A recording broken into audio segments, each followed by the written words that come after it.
안녕하세요. 얼마 전 아들 아빠가 된 40대 초반 가장입니다. 자식을 낳아보면 부모 마음을 안다는데 저를 닮은 어린 아들을 보니 만감이 교차하네요. 이 핏덩이가 자라서 험한 세상을 살아갈 생각을 하면 겁이 나기도 합니다. 어린 시절 아버지의 사업 실패로 정말 찢어지게 가난한 집안에서 커서 그런지 제 아들만큼은 어느 하나 부족함 없이 키우고 싶다는 생각도 들어요. 꼭 경제적인 여유로움 뿐 아니라 가정에서 부모가 줄 수 있는 안정감 같은 것들도 말입니다. 제가 이렇게 사연을 쓰고 있지만 일종의 반성문과도 같습니다. 아들이 태어나기 전 임신한 아내에게 씻을 수 없는 상처를 남긴 못난 남편이 바로 저랍니다. 특히 저희 부부는 힘들게 얻은 새 생명인 만큼 제가 잘했어야 했는데 먹고 사는 게 뭔지 그러지 못했어요. 여자들 임신 기간에 못해준 거 평생 간다고 하지 않습니까? 그래서 오늘은 아내가 즐겨 듣는 이 채널에 사연을 가장한 저의 반성문을 보내봤습니다.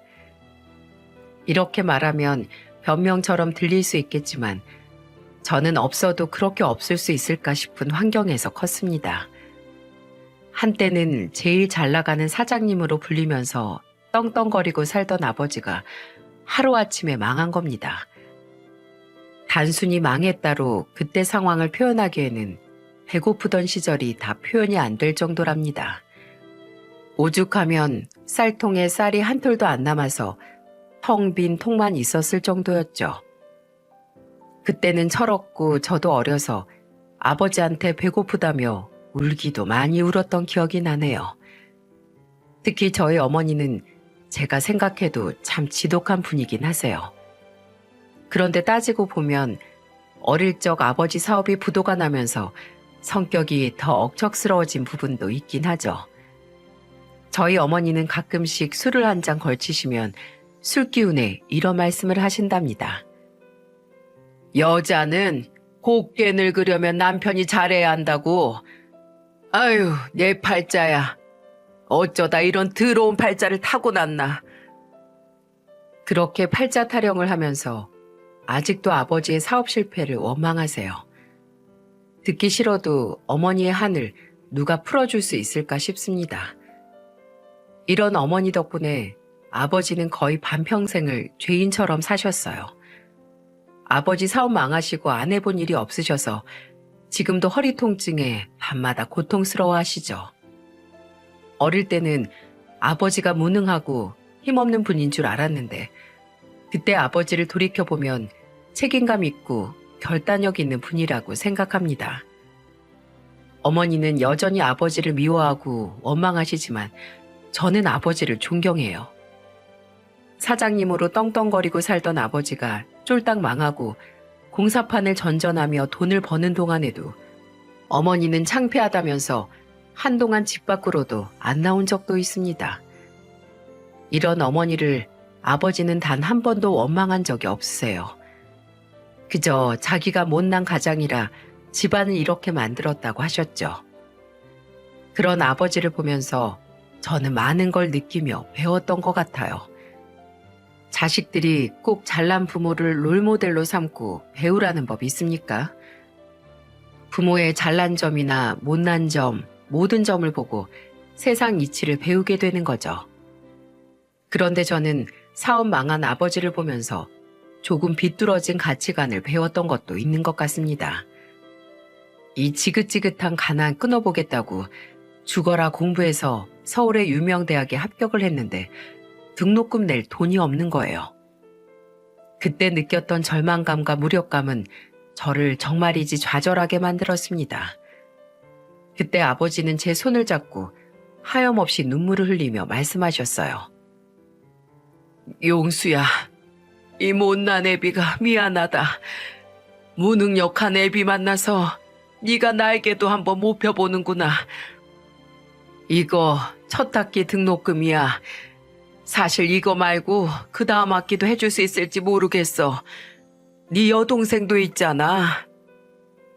아버지는 그때 저에게 첫 학기 등록금을 해주시고 그 후로는 정말 일체 도와주지 못하셨죠.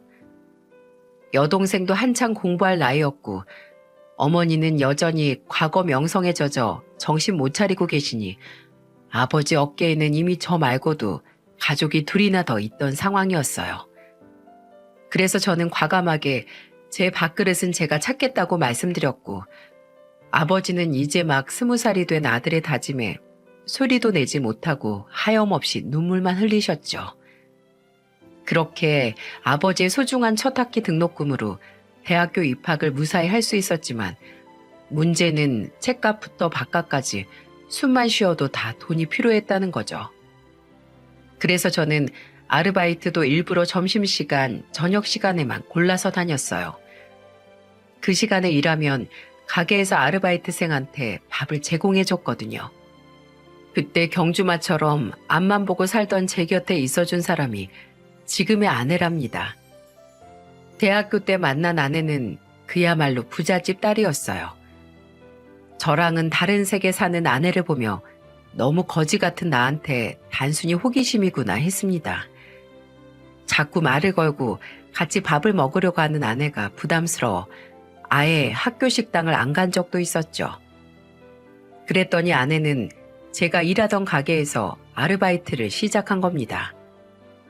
그리고는 정말 티 없이 맑은 얼굴로 저를 보면서 이렇게 말하는 거예요. 요즘은 밥 안 먹어? 다 먹고 살자고 하는데 밥은 먹어가면서 해야지. 나도 오늘부터 여기서 아르바이트해. 우리 같이 저녁 먹자. 네가 왜 아르바이트를 해? 너 돈 필요하면 집에 말하면 주실 거 아니야. 우리 아버지 그렇게 쉽게 용돈 주는 사람 아니야. 그러니까 일하겠지? 아내는 맑은 눈으로 자기도 돈이 필요해서 일한다고 말하더니 정말 1년 내내 저와 같이 아르바이트를 했습니다. 동갑내기 젊은 남녀가 하루 종일 같이 공부도 하고 일도 하다 보니 금세 가까워졌고 아내한테 있던 괜한 질투도 사라졌어요. 그러다 아내와 진짜 연인 사이로 발전하게 됐고 그때부터 아내는 정말 세상 무엇과도 바꿀 수 없는 큰 힘이 됐습니다. 제가 장학금을 놓쳐서 등록금 때문에 발 동동 구르고 있을 때도 아내는 제게 그동안 모아온 알바비라며 제게 전부 다 주는 거예요. 저는 놀라서 아내에게 물었더니 아내가 저를 보면서 이렇게 말하더군요. 네가 나보다 더 똑똑하잖아. 그러니까 꼭 공부 더 해야지. 사실 나 그동안 용돈 받고 있었어. 너랑 더 같이 있고 싶어서 아르바이트 한 거야. 그랬더니 이렇게 너 도와줄 돈도 생겼잖아. 정말 다행이지 않아? 내가 뭐라고 이렇게까지 해. 가진 거 쥐뿔도 없는 내가 뭐라고. 가진 거 쥐뿔도 없지만 포기하지 않고 달리는 모습이 멋있어. 그러니까 앞으로도 이렇게 계속 열심히 버텨. 알았지? 내가 옆에서 응원할게. 정말 가진 거 하나 없는 저를 믿어주고 응원해주는 아내 덕분에 저는 힘든 대학 시절 버텨낼 수 있었어요. 공부하랴 일하랴 정말 눈코 뜰 새 없이 바빴는데 아내 덕분에 버텼다고 해도 과장이 아닐 정도입니다. 세상에서 가장 힘든 시절 옆에 있어준 여자를 마다할 남자가 있을까요? 그래서 지금도 저는 아내를 보면서 아내가 없었다면 지금의 저도 없었을 거라고 말합니다. 왜냐하면 제가 명문대를 졸업해 대기업에 입사하기까지 아내의 응원과 믿음이 있었기 때문에 가능했다고 믿어요. 대기업에 입사하고 1년 만에 저는 아내한테 프로포즈를 했고 그렇게 저희는 부부가 됐습니다. 제 옆에서 한결같이 저를 믿어준 아내와 가정을 꾸리고 세상에 천군만마를 얻은 것 같았어요. 워낙 연애 기간도 길었고 힘들 때 제 곁에 있어준 아내를 저희 부모님들이 특히 예뻐하셨죠. 아버지는 아내를 처음 보던 날 손을 꼭 잡아주며 이렇게 말했습니다. 우리 아들 믿어줘서 고마워. 난 아무런 힘이 없어서 아들이 힘들다고 아우성칠 때 아무것도 못해줬어. 정말 고맙고 내가 미안해. 아니에요, 아버님. 저는 제 남편이 누굴 보고 저렇게 강한 책임감을 배웠을까 싶었는데 다 아버님 보고 배운 거였네요. 그거야말로 아버님이 물려주신 최고의 유산이에요. 아내의 말에 아버지는 벅찬 얼굴을 하시고는 눈에 눈물을 고이셨어요. 제 아내지만 정말 말 예쁘게 하지 않습니까? 부족한 저를 보고도 장점만 볼 줄 아는 아내가 있으니 세상에 두려울 게 없었습니다. 이런 아내를 처음에는 어머니도 엄청 예뻐하고 좋아하셨어요. 특히나 어머니는 제 처가가 좀 사는 집안이라는 걸 알고 어깨가 으쓱해지기까지 했습니다. 온 동네방네 제가 결혼한 걸 모르는 사람이 없을 정도로 엄마는 제가 대단한 집안 여자와 결혼했다고 자랑을 하고 다니셨어요. 그런데 문제는 이런 어머니의 모습이 아내와는 결이 좀 안 맞았다고 해야 될까요? 어딘가 둘이 좀 안 맞아 보인다고 생각했지만 큰 문제는 없었습니다. 세상에 안 맞는다고 전부 치고받고 싸우고 살면 세상에 잘 살 수 있는 가정이 있을 수 있겠나요? 그런데 본격적으로 어머니와 아내가 대놓고 안 맞기 시작했던 건 이때부터였던 것 같습니다.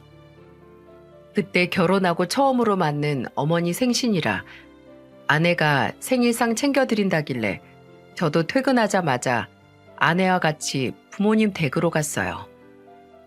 아내가 한식 자격증도 있고 요리 솜씨도 참 좋아서 어머니 생신상 직접 준비한다고 했을 때 너무 고마웠죠.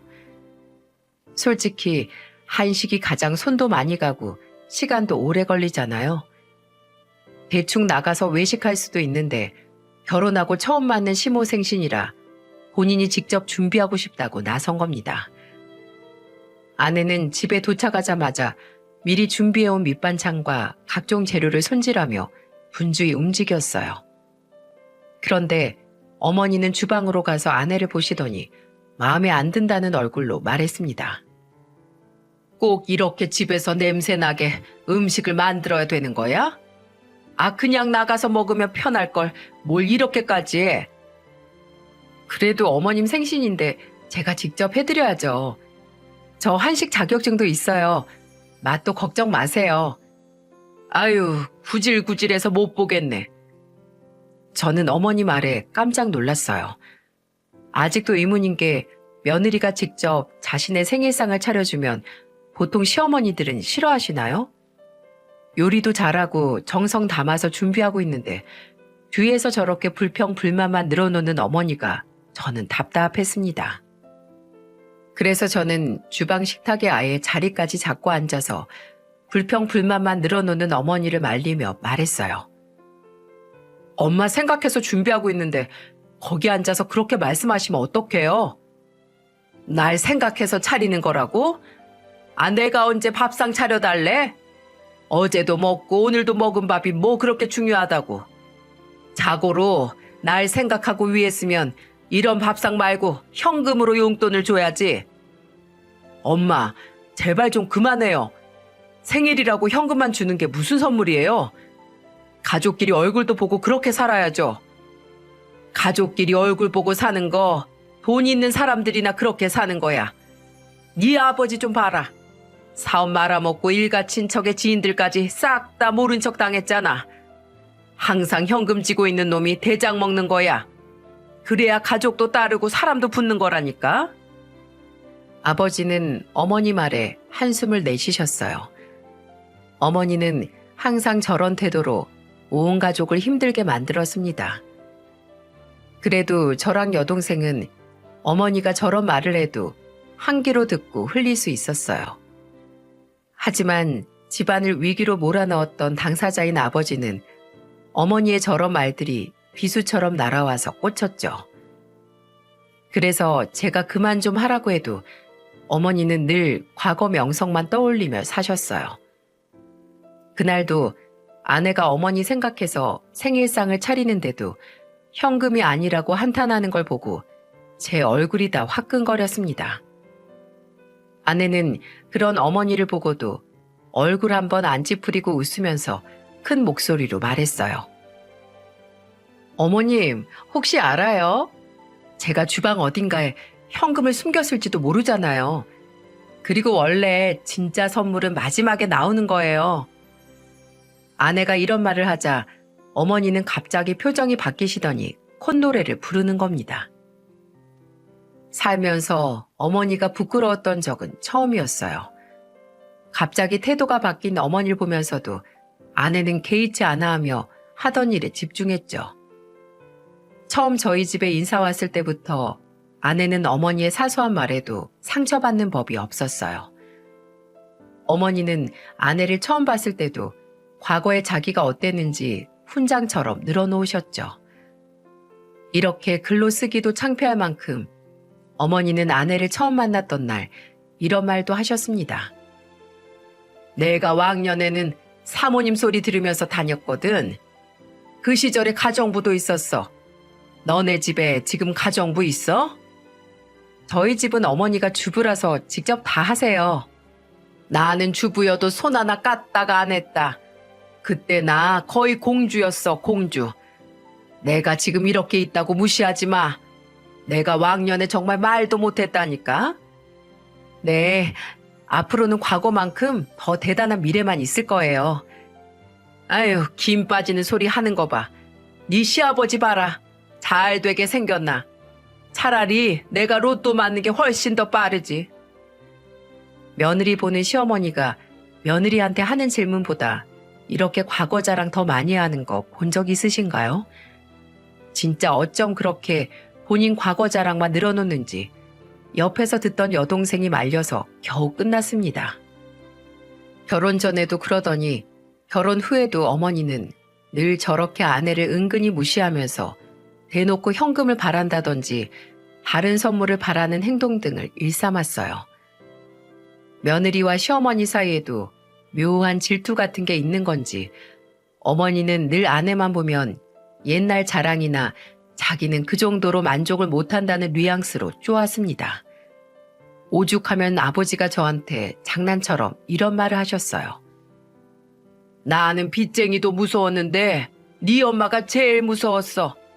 어쩜 그렇게 사람을 쪼아대는지. 난 마누라가 아니라 빚쟁이랑 살았어. 힘들 때 같이 견뎌주는 게 부부라고 했지만 아버지는 힘든 시절 어머니 등살에 2배로 더 힘든 날을 보냈죠. 그만큼 저희 어머니 돈이라면 두 눈 반짝였다가 돈이 사라지면 가차없는 분이셨어요. 뭐가 어머니를 이렇게 만들었나 모르겠습니다. 그러다 아버지의 먹칠된 명성을 아들인 제가 살릴 수 있는 기회가 찾아왔어요. 인생을 살다 보면 3번의 기회가 온다고 하죠. 제 인생의 기회 하나는 아내를 만났던 거고 2번째 기회는 대기업을 다니다 마음 맞는 사람들과 벤처 회사를 차렸던 일이랍니다. 처음에 제가 사업한다고 했을 때 아버지는 크게 걱정하셨어요. 아무래도 과거 자신이 실패했던 경험이 있어서 그런지 제가 그냥 회사를 다니시길 바라신 거죠. 하지만 제 아내는 제 도전을 응원해줬고 아버지를 먼저 찾아가 이렇게 말했습니다.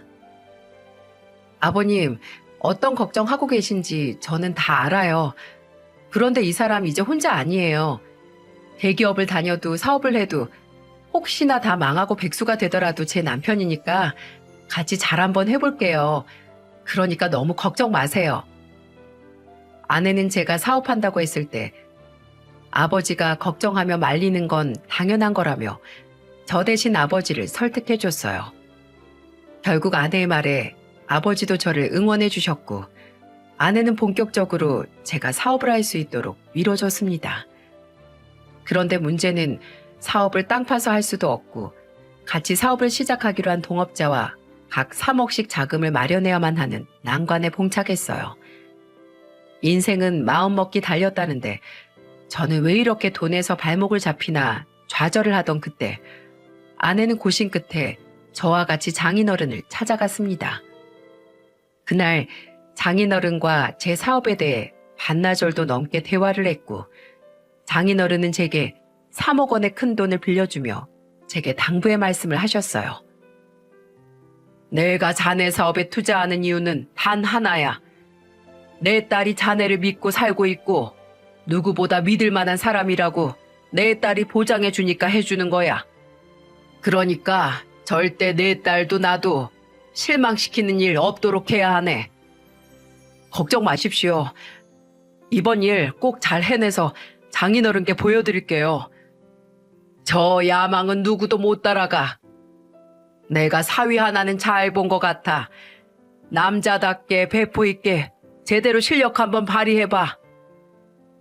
저는 장인어른의 투자 덕분에 회사를 설립하고 마음 맞는 동료들과 최선을 다해 꾸려나갔어요. 하지만 사업이 마음 먹은 대로만 풀린다면 세상에 사업에 뛰어들지 않을 사람이 있겠습니까? 처음에는 실적도 안 좋고 몇 명 되지도 않는 직원 월급 주기도 어려웠어요. 초반에 겨우겨우 굴러간다는 표현이 맞을 정도로 어려웠죠. 그때 아이가 없었으니 망정이지 애라도 있었으면 저는 금방 포기했을 겁니다. 잘 살아보자고 하는 일인데 처자식을 굶기는 일이었다면 저는 못했을 거예요.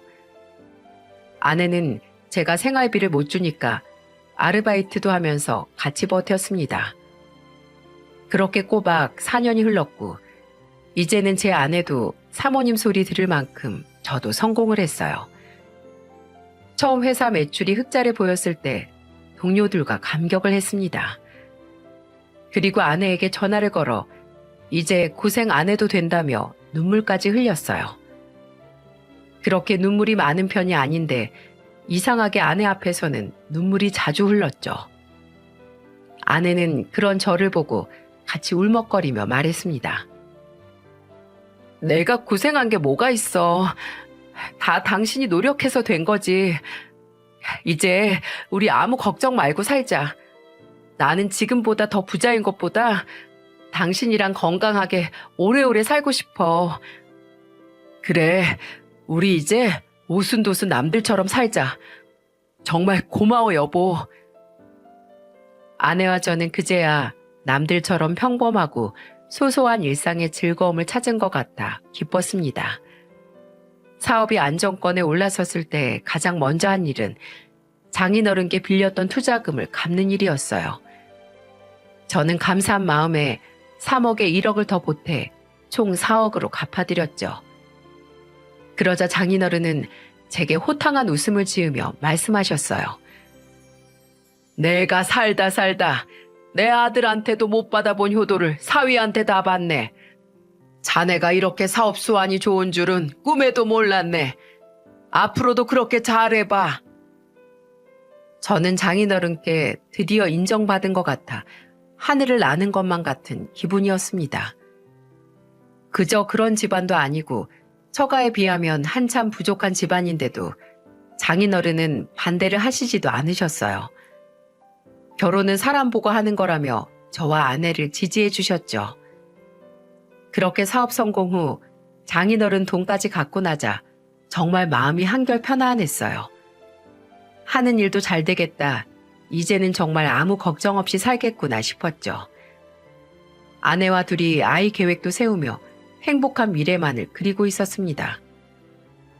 그런데 예상치 못한 곳에서 문제가 생기기 시작하는 거예요. 바로 어머니였어요. 정말 어머니한테 당했던 아내만 떠올리면 아직도 치가 떨릴 지경입니다. 친아들이 어머니를 이렇게 말할 정도면 어느 정도 예상이 가시나요? 한창 사업이 성공 가도를 달릴 무렵 물 들어올 때 노져야 한다는 선배들의 말을 듣고 회사에 살다시피 하며 일만 했어요. 자칫하다가는 이 사업이 망해 과거 아버지처럼 살게 될 거라는 공포심도 마음 한구석에 있었던 것 같았죠.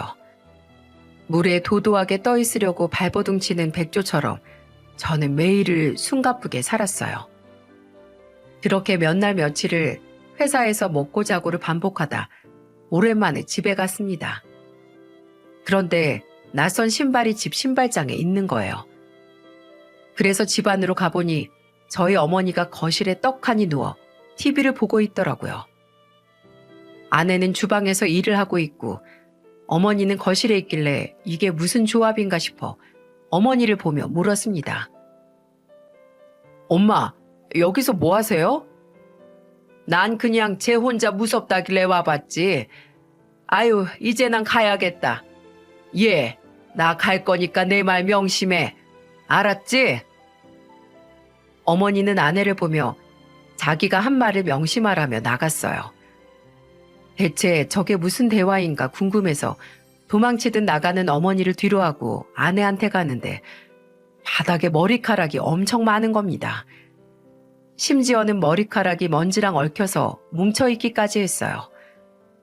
그걸 보고 며칠째 잠도 제대로 못 자고 일만 했는데 순간 집이 더러우니까 아내를 보고 저도 모르게 화를 내며 말했습니다. 집안이 이게 뭐야? 우리 엄마 왔으면 더 깨끗하게 했어야지. 미안. 어머님이 하도 이것저것 시키셔서 청소기 돌릴 생각을 못했네. 우리 엄마 오래 있으셨어? 어젯밤에 오셔서 하루 주무셨어. 이 머리카락 뭉친 거 보니까 하루 만에 생긴 게 아닌데 뭘. 이런 말 하기 싫은데 집안일 당신 몫인데 신경 좀 써줘. 나도 바쁘고 힘들었다니까 말을 그렇게밖에 못해? 집안일이 내 일이라니. 여기 우리 둘이 같이 사는 집이야. 그리고 하루에도 12번씩 어머님이 찾아오시는데 내가 어떻게 집안일을 해? 갑자기 화를 내는 아내의 행동을 보고 저는 깜짝 놀랐어요. 저도 모르게 피곤해서 더러운 집안을 보고 아내한테 화를 낸 겁니다. 울먹이면서 화를 내는데 너무 놀라서 저는 아내를 달랬어요. 그런데 우는 아내를 달래주려고 안았는데 아내 머리가 휑한 겁니다. 누가 봐도 스트레스성 원형 탈모 같았어요. 그래서 저는 걱정스러운 목소리로 아내를 보며 말했습니다. 당신 요즘 무슨 일 있어? 머리에 이거 탈모 같은데? 설마 바닥에 머리카락 다 당신 머리 빠진 거야? 내가 요즘 잠을 좀 설쳐서 그래. 나이 들어서 그런가 집안일만 하는데도 힘드네. 그럼 당신 좀 쉬어. 내가 집안일 해주시는 분 알아볼게. 됐어. 내 살림이야. 나 누구한테도 내 살림 안 넘길 거야. 나는 이 집에서 당신이랑 같이 살 거야. 그러니까 아무것도 하지 마. 내가 꼭 다 지켜낼 거니까. 저는 아내의 반응이 어딘가 이상하다 느꼈어요. 아내가 원형 탈모가 올 정도로 집안일에 힘들어 보여 가정부를 알아보겠다는 건데 마치 제가 아내 자리를 뺏으려는 사람처럼 말하는 겁니다. 그래서 저는 아내를 진정시키며 말했어요. 당신 고생하는 거 내가 다 알아.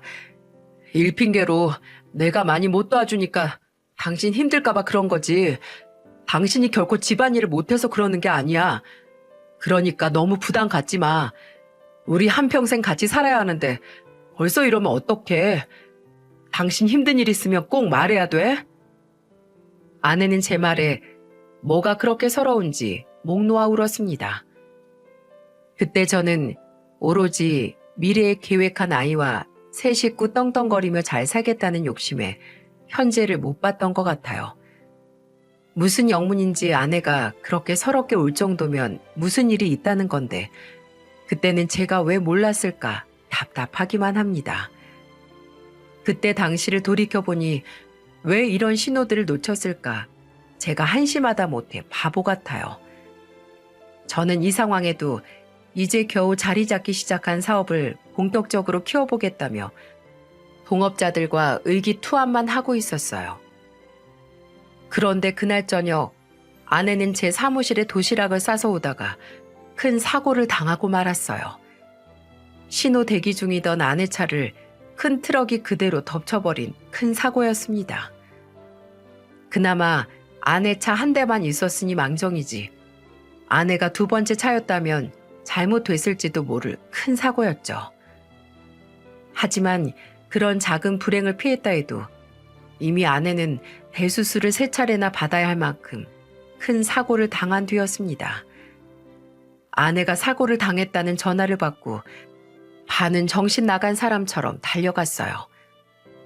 처가 식구들, 저희 식구들까지 전부 응급실 앞에서 발만 동동 구르고 있었고 장모님은 울다가 실신하기까지 하셨고요. 믿을 수 없는 현실에 저는 물조차 삼킬 수가 없었습니다. 같이 일하던 동료들은 회사 걱정 말고 아내 곁을 지키라며 저를 배려해 줬습니다. 그렇게 저는 몇 달간 회사도 뒷전인 채 아내 곁을 지켰어요. 아내는 다리를 크게 다쳐 휠체어를 타야 했고 당분간 병원에서 재활 치료까지 받아야 했습니다. 울기만 하는 아내 손을 잡아주며 말했어요. 여보, 걱정하지 마. 내가 당신 곁에 있어. 혹시라도 당신 평생 못 걷는다 해도 내가 당신 업고 다닐 거야. 내가 당신 업고 산도 갈 거고 예쁜 바다도 보여줄 거야.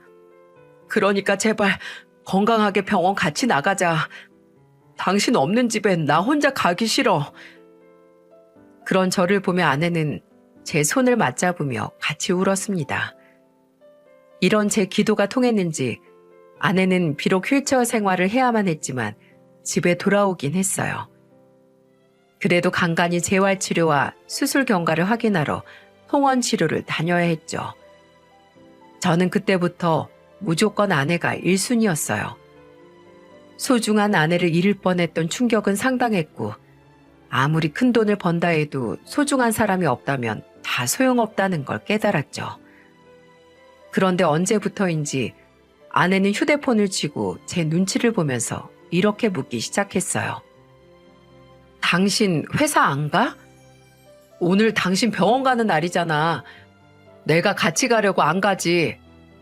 됐어. 나 혼자 갈 수 있어. 엄마가 온다고 했으니까 당신은 출근해. 뭐? 뭐하러 장모님을 오시라고 했어? 내가 가면 되는데.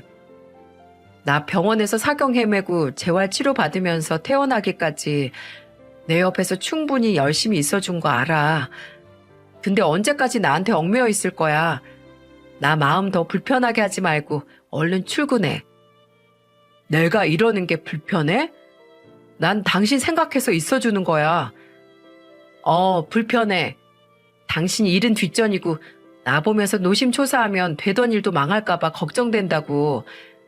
당신 망하면 그 원망 나한테 다 돌아올 거잖아. 나 그런 거 싫어. 그러니까 얼른 출근해. 그게 날 위한 거야. 알겠어. 그럼 당신 말대로 할게. 그러니까 화내지 말고 진정해. 무슨 일 있으면 꼭 전화하고. 저는 버럭 화를 내며 회사 가라는 아내 말에 결국 회사로 향했어요. 대뜸 아내는 저랑 병원도 가기 싫다며 거부하기 시작했고 그런 날은 점점 늘어만 갔습니다. 매번 병원을 가도 장모님과 간다고만 하고 저와 병원에 가는 걸 거부했어요. 저도 아내 상태가 어떤지 알고 싶은데 저와 외출도 거부하고 피하는 아내가 걱정됐습니다. 게다가 아내가 점점 말라가는 모습이 안타까웠어요. 저희가 그 무렵 아이를 갖기 위해 노력할 때였는데 아내의 컨디션이 안 좋아 보여 걱정이었죠. 그래서 저는 평소 아내와 친하게 지내던 여동생한테 아내와 같이 맛있는 것 좀 먹으러 다니라며 카드까지 내줬습니다. 제가 주는 건 무조건 거부하는 아내 때문에 여동생한테 부탁할 수밖에 없었죠. 그리고 저는 며칠 뒤 장모님께 전화를 드리고 찾아갔어요. 매번 아픈 아내를 데리고 병원에 가는 것도 자식이지만 힘든 일인데 항상 같이 병원을 가주시니까 제가 직접 찾아뵌 겁니다. 그런데 그때부터 아내가 숨겨오던 사실이 밝혀지기 시작했어요. 제가 장모님께 전화를 드려 그동안 아내와 병원 다니느라 고생 많으셨다고 말하니까 장모님은 웬 뚱단지 같은 소리를 하냐는 반응을 보이시는 겁니다. 그리고는 제게 황당하다는 목소리로 장모님이 말하시는 거예요. 그게 무슨 말이야? 정희는 어제도 자네랑 병원 다녀오면서 맛있는 것도 먹고 왔다고 좋아하던데 자네 그동안 내 딸을 혼자 병원 보낸 거야? 아니요. 얼마 전에 아내가 장모님이랑 함께 병원에 간다는 말을 해서 그랬는 줄 알았는데 아니었나 보네요. 저랑 다니고 있습니다. 우리 딸이 사고 나고 싶어서 난 거야? 나 그동안 쌓인 거 많은데 꾹 참고 있는 거야. 내 딸 얼굴 까칠해지는 것 좀 봐. 사람 말라 죽고 나서 금은보화 들고 오면 누가 좋아하겠어? 일도 좋은데 주변 좀 보고 살아. 걔가 자네 일하는 거 방해될까봐 지가 스스로 배려하는 건 내가 다 아는데 배려가 당연한 건 아니잖아.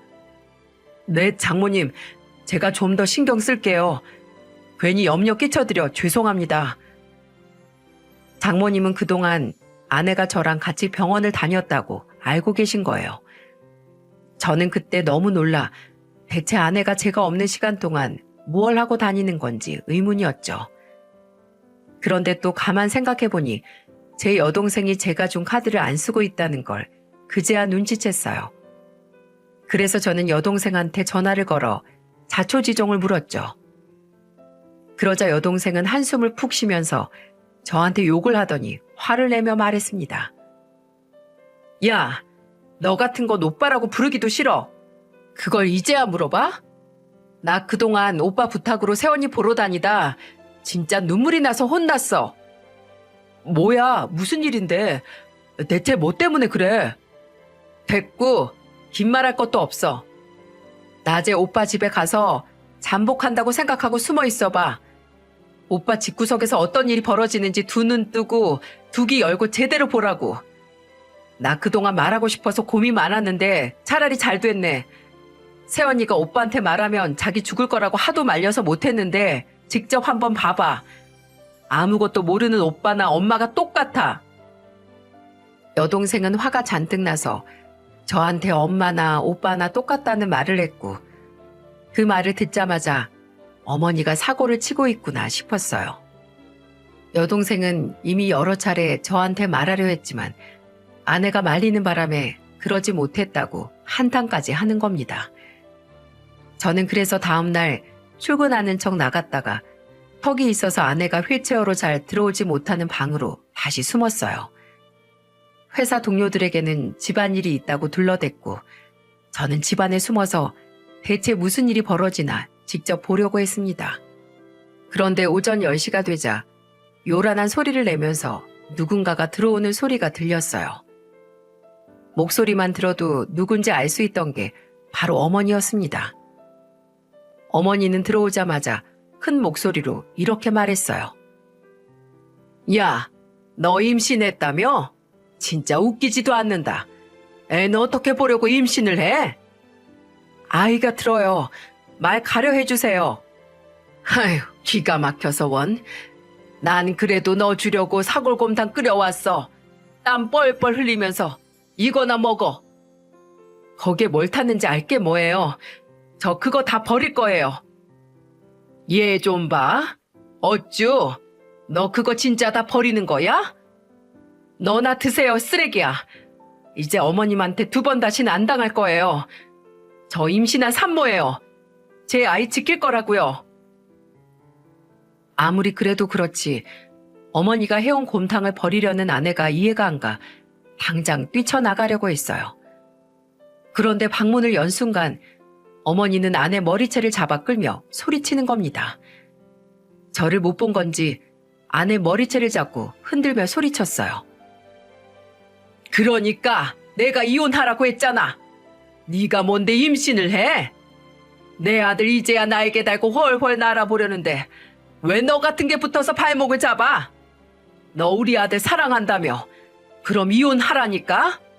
사랑하는 사람 발목 잡아서 네 옆에 너랑 같이 꿇어앉혀 놓으면 속이 시원하냐? 그게 네가 말하는 사랑이야? 저 그동안 용수 씨 사업 이만큼 끌어오면서 노력 많이 했어요. 용수 씨 옆에서 같이 뛴 사람은 저라고요. 그런데 이제 와서 이혼하라뇨.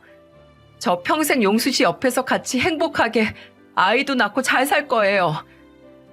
그래서 앞으로 네가 우리 아들한테 해줄 수 있는 게 뭔데? 넌 이제 손만 가는 짐이야, 짐. 근데 우리 아들 좀 봐. 너랑 이혼하면 결혼하려는 애들 줄을 서. 지금도 이혼만 하면 바로 선보자고 달려드는 사짜 집안 애들이 있다니까? 그럼 이 상황에 진짜 앞길 막는 사람은 너잖아. 너밖에 없다고. 내가 엄마인데 아들이 네 옆에서 꿇어앉혀지는 꼴을 봐야겠어? 오늘은 말 대답할 힘이 있나 봐. 어디 저녁까지 나랑 푸닥거리 해봐, 어디. 그때 어머니가 아내한테 쏟아낸 막말에 방에서 듣던 저까지 어질할 정도였습니다. 그런데 저런 소리를 면전에서 듣는 아내는 그동안 얼마나 힘들었겠습니까? 그리고 아내는 저한테 임신했다는 말조차 안 했다니 너무 가슴 철렁한 순간이었어요. 또다시 집안에서 행패를 부리는 어머니 소리에 저는 방에서 나가 어머니 팔을 붙들었습니다. 그러자 아내와 어머니는 못 볼 거라도 본 사람들처럼 사색이 된 채 저를 보고 있었어요. 저는 그러거나 말거나 어머니를 보며 소리쳤습니다. 당신이 그러고도 사람이야? 어떻게 며느리한테 그럴 수가 있어? 어떻게? 아들, 일단 내 말 좀 들어봐. 난 너한테 정말 좋은 기회가 있어서 그거 말해주려고 온 거야. 진짜 좋은 집안 여자인데 너 사진을 보더니 마음에 든다잖니. 난 엄마처럼 천박하게 살기 싫은데 왜 엄마처럼 살게 만들어? 왜? 이게 엄마야? 멀쩡한 아들 가정 깨고 재혼 부추기는 게 엄마냐고. 너 어릴 때 구질구질하게 살아봤잖아. 내가 너 거지처럼 안 살게 하려고 이러는 거잖아. 거지처럼 살았다고요? 아니, 난 그런 적 없어. 찢어지게 가난해서 힘들긴 했는데 그래도 아버지 보면서 배운 것도 많아. 엄마가 거지 같았겠지. 사모님 소리 못 듣고 빚쟁이한테 쫓기니까 집 나가서 며칠씩 안 들어오고 매일 동네 돌아다니면서 아저씨들이랑 술이나 마시고. 엄마 그때 돈 좀 있는 아저씨 꼬셨으면 도망갔을 거잖아. 내가 모를 줄 알아? 너 그걸 다 기억해? 어렸는데 그걸 기억한다고? 아버지 매일같이 우는 모습 보는 게 더 힘들었어. 돈 없는 건 다 참을 수 있었는데 내가 존경하던 아버지 세상 무너진 듯 우는 게 더 보기 싫었다고. 그래서 나 이만큼 성공하고 제일 먼저 느낀 게 내 아내는 나 쫄딱 망해도 엄마처럼 나 배신할 사람 아니라는 거, 그거 알았어. 근데 엄마가 뭔데 내 행복을 깨려고 해. 나가. 당장 나가. 아들, 그게 아니야. 이 엄마 말 좀 들어봐. 아들, 용수야. 저는 끝까지 제 옷을 잡으며 안 나가려고 버티는 엄마를 집 밖으로 밀어냈어요. 밖으로 쫓겨나고도 문을 두드리며 화내는 어머니가 질려서 경찰에 신고까지 했습니다. 그리고 한참 뒤 출동한 경찰이 어머니를 끌고 갔고 끝까지 두고 보자며 악담을 퍼붓고 가더군요. 이게 정말 건강한 모습의 엄마입니까? 정말 병원 가서 치료받아야 하는 건 저 어머니라는 탈을 쓰고 자식을 못 살게 구는 저 사람이 가야 하는 건 아닌가 싶었어요. 아내는 하염없이 울고 있었고 아내를 원망하듯 말했어요. 왜 말 안 했어? 왜 뒤늦게 알게 만드냐고. 내가 말하면 정말 이혼하게 될 것 같았어. 난 이제 몸도 불편하고 당신한테 아무런 힘이 돼줄 수 없으니까. 어머님 말 들을수록 완전 틀린 말도 아니고 어쩌면 내가 진짜 당신 발목 잡는 걸 수도 있다고 생각했어. 아니야. 누가 내 발목을 잡아. 내가 당신 붙들고 있는 거야. 난 당신 없인 아무 일도 할 수 없어. 내가 왜 열심히 사는 줄 알아? 당신이랑 평생 행복하게 살려고. 당신 닮은 아이 낳고 새 식구 잘 살고 싶어서 그런 거야. 내 모든 미래에 당신이 있는데 당신이 없으면 나 뭐하고 살겠어. 당신이랑 아이는 다 무사한 거야? 여보, 미안해. 무서운데 말할 수가 없었어. 여보, 내 아이 품어줘서 지켜줘서 고마워. 내가 앞으로 정말 잘할게. 지금 이 죄 살면서 다 갚을게. 저는 미안하다며 우는 아내를 안아줬습니다. 그동안 병원에 저와 같이 가기 싫다고 했던 것도 언제 어머니가 찾아와서 이혼하라고 할지도 모르고 정말 좋은 선자리가 있다는 말을 들으니 제가 그 여자 사진이라도 보게 될까봐 덜컥 겁이 났다고 하더군요. 그동안 의문스럽던 아내 행동에 대한 궁금증이 풀리자 후련했습니다. 그리고 저는 우는 아내를 달래고 그날 저녁 결심한 듯 집으로 갔어요. 놀랐을 아내를 혼자 둘 수 없어서 여동생한테 아내를 부탁하고 집으로 갔죠. 집으로 가보니 어머니와 아버지가 나란히 있었고 아무것도 모르는 아버지는 저를 멀뚱히 쳐다보고만 계셨어요. 저는 어머니 앞에 1,000만 원이 든 봉투를 던지며 말했어요. 진짜 내가 그동안 살았던 정 생각해서 1,000만 원 담았는데 이거 받고 조용히 사라져요. 용수야, 왜 그래? 내가 다 오해라고 했잖니. 내가 전부 보고 들었는데 무슨 오해요? 아, 내가 이혼 안 하니까 그런가? 아버지, 엄마가 글쎄 그동안 제 아내를 찾아와서 이혼하라고 협박하고 있었어요. 알고 계셨어요? 이런 사람도 엄마라고 내가 살았던 게 진짜 기가 막혀요. 협박이라니, 난 그저 권유한 거야. 너 잘 되라고 그런 거라고. 저는 어머니의 말에 치가 떨렸어요. 끝까지 자기는 억울하다, 다 날 위한 거다 하는데 정말 참았던 마지막 말을 내뱉었습니다. 나를 위한 거 아니잖아. 엄마가 사짜 며느리 보고 싶어서 그런 거잖아. 내가 모를 줄 알아? 동네방네 자랑하려고 그런 거 다 알아. 그러니까 내가 1,000만 원 챙겨줄 때 조용히 먹고 떨어지세요. 아들이니까 그나마 진짜 진심으로 생각해서 담은 거니까요. 난 아버지가 당신이랑 이혼하면 그때 아버지 볼 거고 난 이제부터 부모 없다 생각하고 살 겁니다. 그러니까 앞으로 날 찾지 마세요. 그때 부모님께 아예 찾지 말라고 못을 박았어요.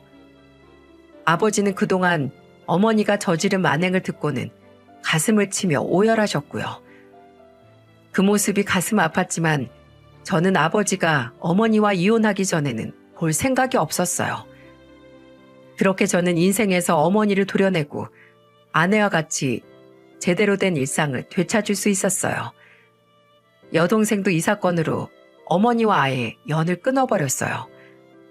아버지는 끝까지 어머니를 이해해 보려 했지만 그동안 어머니 행실을 봤을 때 더 살아도 똑같을 거라고 생각하셨는지 끝내 이혼을 택하셨습니다. 진짜 온 가족이 아버지 이혼을 얼마나 기다렸는지 몰라요. 아버지는 어머니와 이혼 후 안색이 편안해지셨답니다. 이혼하던 날 아버지는 제게 이런 말을 하셨어요. 평생의 짐을 다 내려놓은 것 같다. 나도 이제 내 인생 살련다. 너희들 나 챙기려고 하지 말어. 나 고향 내려가서 살 거야. 아버지는 후련한 목소리로 말하셨고 정말 서울 생활을 정리한 후 고향으로 내려가셨습니다. 어머니는 그날 이후 연락이 끊겼어요. 사실 소식 듣고 싶지도 않아 찾지도 않습니다. 게다가 얼마 전 아내가 정신력으로 지켜낸 피덩이 같은 아들이 건강하게 태어났어요. 아버지는 영상통화를 하면서 손자 구경도 하시는데 얼마 전에는 아내 몸보신 시켜주라며 돈도 조금 보내주셨답니다. 저는 이제야 지난날 아버지가 그 힘든 시기 버틴 원동력을 알았어요. 바로 자식이었죠. 저와 아내를 꼭 닮은 아들을 보니까 이제야 가족의 힘을 바로 알겠네요. 피는 물보다 진하다는 말이 있죠? 저는 그동안 부족한 남편이었고 아내에게 죄 많은 사람이었다고 생각합니다. 앞으로도 아내 가슴에 남아있는 상처를 다 지워줄 수 없을지도 몰라요. 하지만 제가 진심을 다해 노력한다면 좋은 남편, 좋은 아빠가 될 수 있지 않을까 기대해 봅니다. 물론 더 노력이 필요하겠지만 앞으로도 가족을 위해서만 살 테니 제 사연 같은 반성문 보시고 혼도 내주시고 덕담도 부탁드려요. 하나하나 읽고 가슴에 새겨 좋은 가장이 될 수 있게 노력하며 잘 살겠습니다. 읽어주셔서 감사드립니다.